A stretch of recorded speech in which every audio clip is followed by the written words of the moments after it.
May problem na naman tayo dito na lumabas noong November 2025 na MSTHC. And itong problem na to is may kinalaman sa engineering economy class. So, after 5 years of steady growth, Aerodynamic Solutions, a boutique for engineering firm specializing in drone-assisted agricultural surveying, is ready to scale. The founder, Sarah Chen, has identified a need to purchase a fleet of high-end thermal imaging sensors to capture a new market segment in precision forestry. To fund this expansion, Sarah secures a specialized industrial equipment to loan of $250,000. The terms of financing agreement are as follows. The loan carries a nominal interest rate of 8% per year, compounded semi-annually. To manage the company's cash flow, Sarah negotiates an ordinary annuity structure, meaning the firm will make equal payments at the end of every 6 months for every year. So, or this is semi-annually for the next 6 years. Find the value of the equal payments. So, ang important lang na statement dito sa ating problem no is itong naka-highlight. So, dito naka dito na in-explain yung condition ng ating problem. So, ito yung choices para sa problem na ito. So, disclaimer lang noong November 2025, hindi talaga ito yung problem na lumabas during that day. Okay, so similar lang ito sa problem na lumabas. And then, gawa-gawa ko lang din itong mga choices. So, during our board exam, guys, parang ganito din yung lumabas ng choices. So, parang may reference number lang. And then, from that reference number, nirumble lang yung mga numbers para malito yung mga students. So, ang ating problem is may kinalaman sa ordinary annuity. So, first, alamin muna natin yung kung magkano yung kung ilan yung number of payments dito sa ating problem. So, ang formula niyan is M times Y. So, yung M class is yan yung payment period sa isang year. So, ang sabi sa atin sa problem nito is semi-annually. So, that is 2. Kasi for every year, may dalawang payments ka kasi yung semi-annually, you will make the payment for every 6 months. So, yung Y mo dito class is yung number of years na babayaran mo yung utang mo. So, sabi sa problem, babayaran ni Sarah Chen yung $250,000 na loan for 6 years. So, yung number of payments natin is equal to 12 payments. So, gawa tayo dito ng cash flow class. So, ito yung present worth. And then, ito yung mga bayad na gagawin mo para mabayaran yung loan mo. So, sabi sa problem, na-compute natin, meron tayong total na 12 payments, 12 equal payments. And just so you know, class, na note lang na yung present worth, that is always located sa 0 year. Okay? So, ito yung condition sa problem. So, ang hinahanap natin is yung equal payment na gagawin ni Sarah Chen para mabayaran niya yung loan na $250,000. So, yung nominal rate naman is 8%.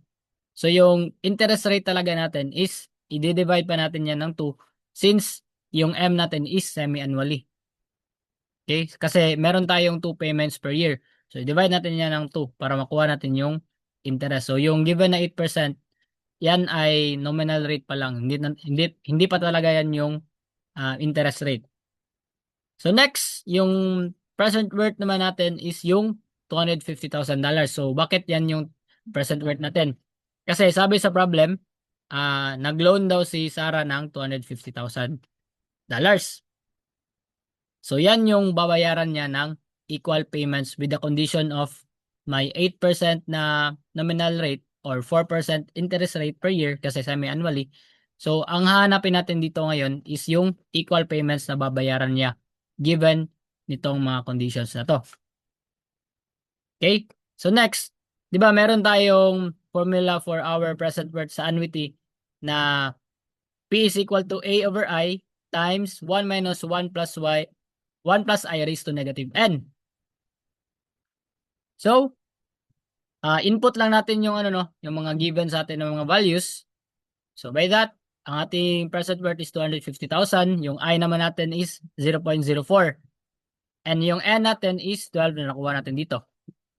So, ang ano na lang dito sa ating equation class is itong A. So, makukuha natin agad dito yung A, which is equal to 26,638.043. And, notice class, itong answer na to is wala dito sa ating choices, di ba? So, makikita mo, wala ito sa ating choices. So, kahit ulit-ulitin mo pang i-solve ito class, ito talaga yung tamang formula for this problem. So, ito yung correct solution for this problem. Kaso, during board exam, same ang nangyari dito. Tama yung solution ko. Sure talaga ako na tama yung solution na ginawa ko for this problem. Pero hindi ko nakita yung answer ko sa choices. So, napag-isipan ko that time na what if na-solve ito ng examiner natin na may mali siyang nagawa. So, nag-assume ako na meron siyang mali nagawa. So, ang in-assume ko dito class is yung napaka-common na mistake sa pag-solve ng ordinary annuity. So, naisip ko that time is what if yung examiner natin is hindi niya kinonsider yung semi-annually. Okay? So, hindi niya kinonsider yung semi-annually. So, if hindi niya kinonsider yung semi-annually, yung interest rate natin is automatically yung 8% na given sa atin. And then yung number of payments is 6 years lang kasi hindi semi-annually yung assuming yung solution ni examiner is hindi niya na-consider yung semi-annually na period. Okay? So yung I natin is magiging 8% and then yung N natin is magiging 6 kasi 6 years niya daw babayaran yung utang niya. So yung present worth natin dito class is same lang na 250,000. So same formula lang ang ating gagamitin, no? So i-change lang natin yung I into 8%. So from 0.04 naging 0.08 and 0.08. So yung N natin is 6, so negative 6 yan. So ang ano natin dito ngayon sa ating new equation is yung A na lang din.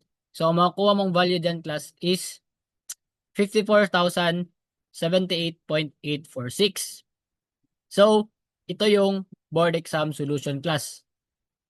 So masasabi ko rin no na tama yung answer ko that time kasi kunwari ito yung nakuha kong answer that time 54,078.846. So it is most nearly 54,079.